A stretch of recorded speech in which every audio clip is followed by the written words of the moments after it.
আসসালামু আলাইকুম। আজকে পড়তে চলেছি প্যারাডক্সিক্যাল সাজিদ সিরিজের চতুর্থ পর্ব, শূন্যস্থান থেকে সৃষ্টিকর্তার দূরত্ব। খুব সকালবেলা সাজিদের কাছে একটি মেল এসেছে। মেলটি পাঠিয়েছে তার নাস্তিক বন্ধু বিপ্লব ধর। বিপ্লবদাকে আমিও চিনি। সদা হাস্য এই লোকটার সাথে মাঝে মাঝেই টিএসসিতে দেখা হতো। দেখা হলেই উনি একটি হাসি দিয়ে জিজ্ঞেস করতেন, তুই কি এখনও রাতের বেলা ভূত দেখিস? বিপ্লবদা মনে হয় হাসিটি প্রস্তুত করেই রাখত। দেখা হওয়া মাত্রই ডেলিভারি দিতেন। বিপ্লবদাকে চিনতাম সাজিদের মাধ্যমে। সাজিদ আর বিপ্লবদা একই ডিপার্টমেন্টের। বিপ্লবদা সাজিদের চেয়ে 2 ব্যাচের সিনিয়র। বিশ্ববিদ্যালয় জীবনের প্রথম দিকে সাজিদ যে নাস্তিক হয়ে গিয়েছিল তার পিছনের কারিগর বিপ্লবদা। বিপ্লবদা তাকে বিভিন্ন নাস্তিক অ্যাগনস্টিকদের বই পড়িয়ে নাস্তিক বানিয়ে ফেলেছিল। সময়ের ব্যবধানে সাজিদ এখন আর নাস্তিক নেই। ইতিমধ্যে বিশ্বাসের দেওয়ালে প্রথম চুমুটি দিয়ে ফেলেছে। আমি ক্লাস শেষে রুমে ঢুকলাম। সাজিদ বরাবরের মতোই কম্পিউটারের সামনে বসে আছে, কি যেন লিখছে। আমাকে দেখা মাত্রই বলল, তোর দাওয়াত আছে। কোথায়? আমি জিজ্ঞেস করলাম। সাজিদ বলল, বিপ্লবদা দেখা করতে বলেছে। আমার সাথে ওনার কোনো লেনদেন নেই। আমাকে এভাবে দেখা করতে বলার হেতু কি বুঝলাম না। সাজিদ বলল, ঘাবড়ে গেলি নাকি? তোকে একা না, আমাকেও যেতে বলেছে। এই বলে সাজিদ বিপ্লবদার মেইলটি ওপেন করে দেখালো। মেইলটি হুবহু এরকম। সাজিদ, আমি তোমাকে একজন প্রগতিশীল, উদারমন সম্পন্ন, মুক্তমনা ভাবতাম। পড়াশোনা করে তুমি কথিত ধর্মীয় গোঁড়ামির আর অন্ধবিশ্বাস থেকে বেরিয়ে এসেছিলে।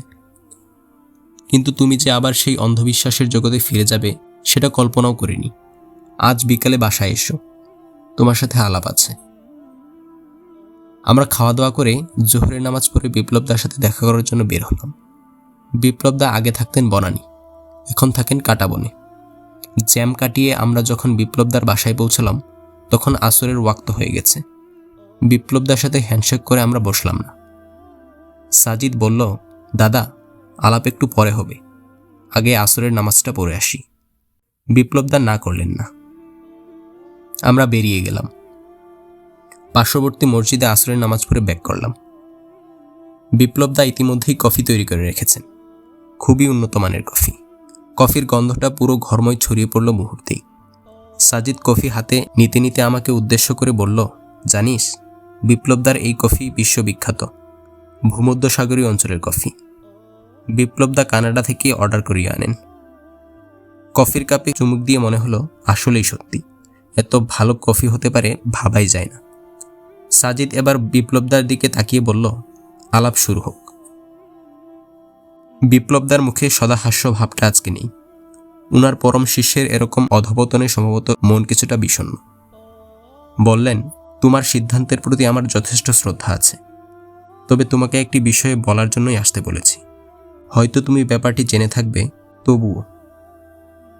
সাজিদ কফির কাপে চুমুক দিয়ে বলল, জানা বিষয়টাও আপনার মুখ থেকে শুনলে মনে হয় নতুন জানছি। আমি আপনাকে কতটা পছন্দ করি তা তো আপনি জানেনই। বিপ্লবদা কোনো ভূমিকায় গেলেন না, সরাসরি বললেন, ওই যে তোমার সৃষ্টিকর্তা, ওনার ব্যাপারে বলতে চাই। তুমি বিজ্ঞানের ছাত্র, তুমি হয়তো এ ব্যাপারে জানো। সম্প্রতি বিজ্ঞান প্রমাণ করেছে এই মহাবিশ্ব সৃষ্টিতে সৃষ্টিকর্তার কোনো ভূমিকা নেই। মহাবিশ্ব সৃষ্টি হয়েছে শূন্য থেকেই। আগে তোমরা মানে বিশ্বাসীরা বলতো, একটা সামান্য সূর্য যখন কোনো কারিগর ছাড়া এমনি এমনি তৈরি হতে পারে না, তাহলে এই গোটা মহাবিশ্ব কিভাবে আপনা আপনি তৈরি হলো।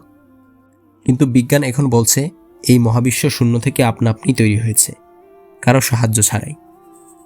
এই কথাগুলো বিপ্লবদা একনাগারে বলে গেলেন। মনে হয়েছে তিনি কোনো নিঃশ্বাসই নেননি এতক্ষণ।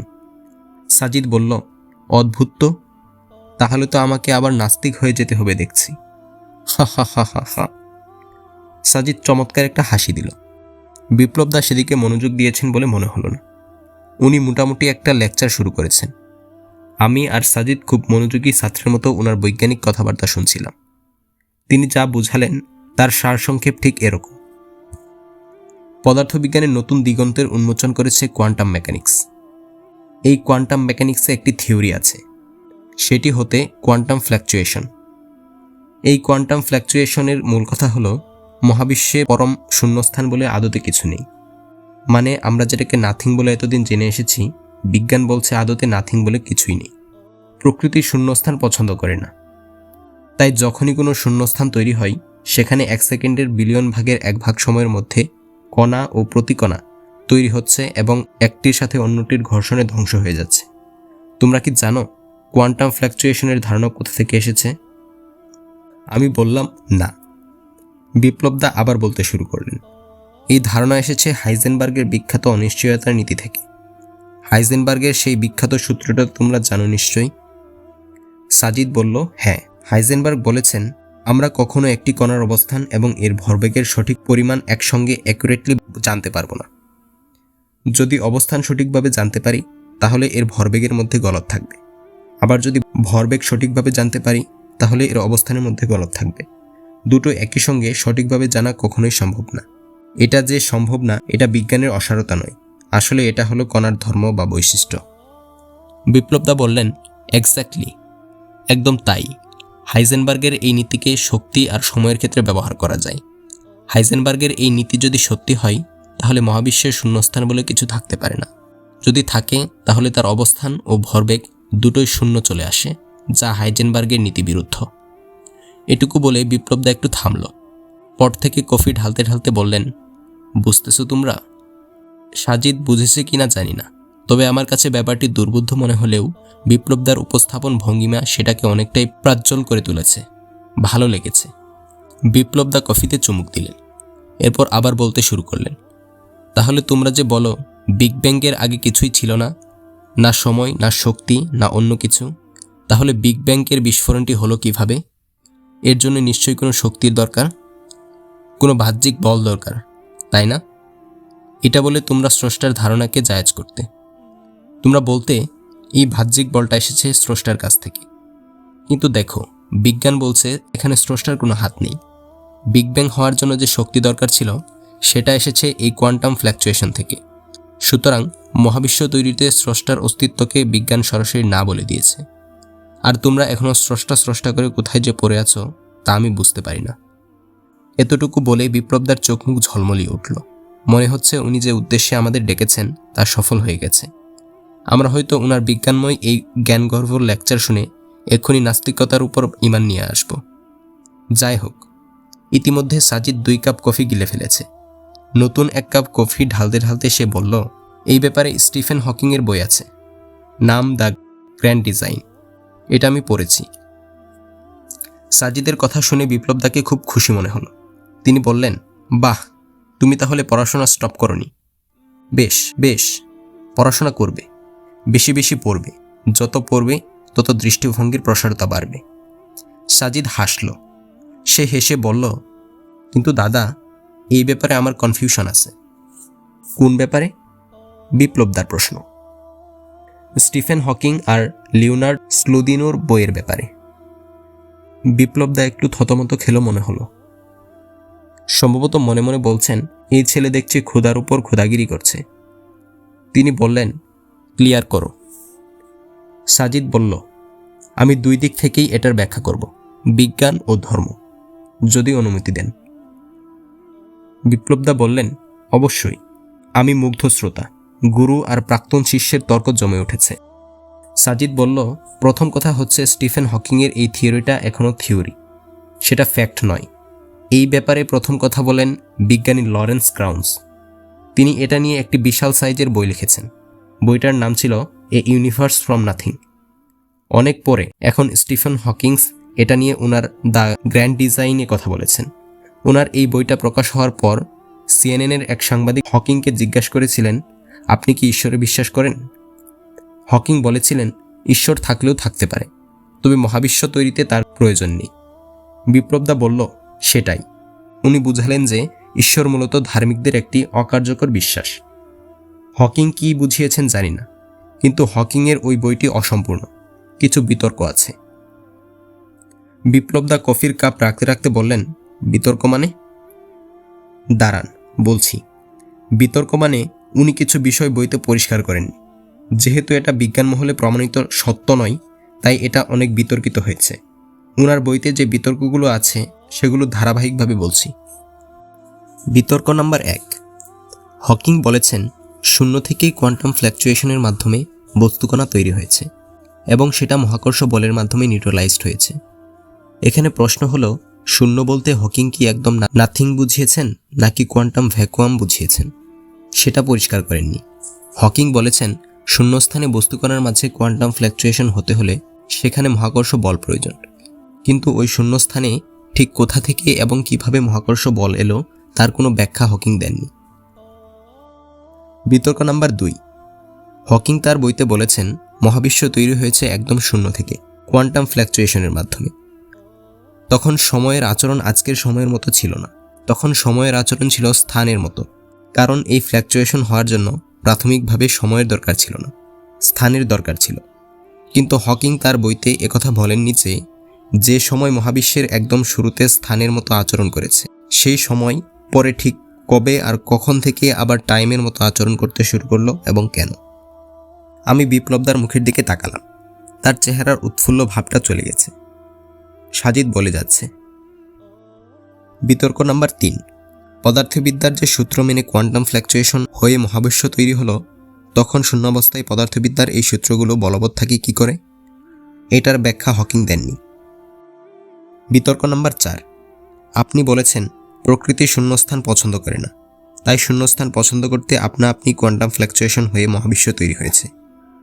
আমার প্রশ্ন হলো, যেখানে আপনি শূন্যস্থান নিয়ে কথা বলছেন, যখন সময় ছিল না, স্থান ছিল না, তখন আপনি প্রকৃতি কোথায় পেলেন? সাজিদ হকিংয়ের বইয়ের 5 নম্বর বিতর্কের কথা বলতে যাচ্ছিল, তাকে থামিয়ে দিয়ে বিপ্লবদা বললেন, ওকে বুঝলাম। আমি বলছি না যে এই জিনিসটা একেবারে সত্যি, এটা নিয়ে তর্ক বিতর্ক হবে, আলোচনা সমালোচনা হবে, আরও পরীক্ষা নিরীক্ষা হবে, তারপর ডিসাইড হবে যে এটা ঠিক না ভুল। সাজিদের কাছে বিপ্লবদার এরকম মৌন পরাজয় আমাকে খুব তৃপ্তি দিল। মনে মনে বললাম, yes Sajid, you can. Sajid বলল, হ্যাঁ, সে পরীক্ষা চলতে থাকুক। যদি কোনোদিন এই থিওরি সত্যিও হয়ে যায়, তাহলেও আমাকে আর ডাক দিয়ে না দাদা, কারণ আমি আল কোরআন দিয়েই এটা প্রমাণ করে দিতে পারবো। সাজিদের এই কথা শুনে আমার হেঁচকে উঠে গেল। কি বলে? এতক্ষণ যেটাকে গলতপূর্ণ বলেছে সেটাকে আবার কোরআন দিয়ে প্রমাণ করবে বলছে? কিভাবে সম্ভব? বিপ্লবদা বুঝল না। তিনি জিজ্ঞেস করলেন, কিরকম? সাজিদ হাসল, বলল, শূন্য থেকেই মহাবিশ্বের সৃষ্টির কথা আল কোরআনে বলা আছে দাদা। আমি আরও অবাক হতে থাকলাম। কি বলে এই ছেলে? সে বলল, আমি বলছি না যে আল কোরআন কোয়ান্টাম ফ্ল্যাকচুয়েশনের কথাই বলছে। কোরআন যার কাছ থেকে এসেছে তিনি তার সৃষ্টিজগতের সৃষ্টির ব্যাখ্যা দিয়েছেন। এখন সেটা বিগ ব্যাং এলেও পাল্টাবে না, কোয়ান্টাম ফ্ল্যাকচুয়েশন থিওরি এলেও পাল্টাবে না, একই থাকবে। বিপ্লবদা বলল, কোরআনে কি বলা আছে বললে যেন?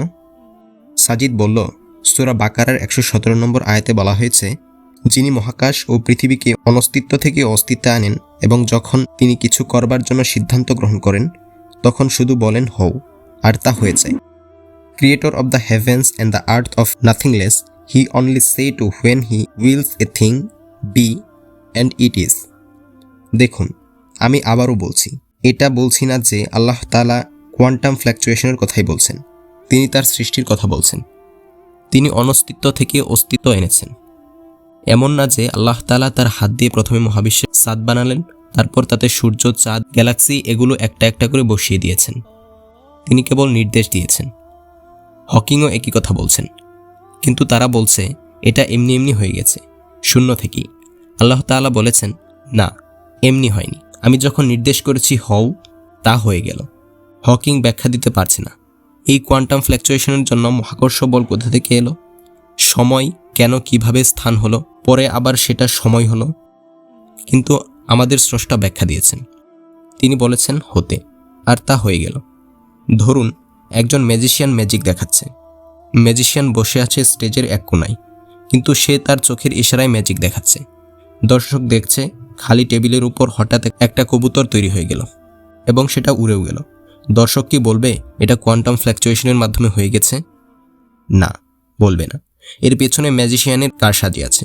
সে স্টেজের এক কোণা থেকে চোখ দিয়ে ইশারা করেছে বলেই এটা হয়েছে। সৃষ্টির এই সূচনার ব্যাপারটাও এমন। তিনি শুধু বলেছেন হও, আর মহাবিশ্ব আপনাআপনিই হয়ে গেল।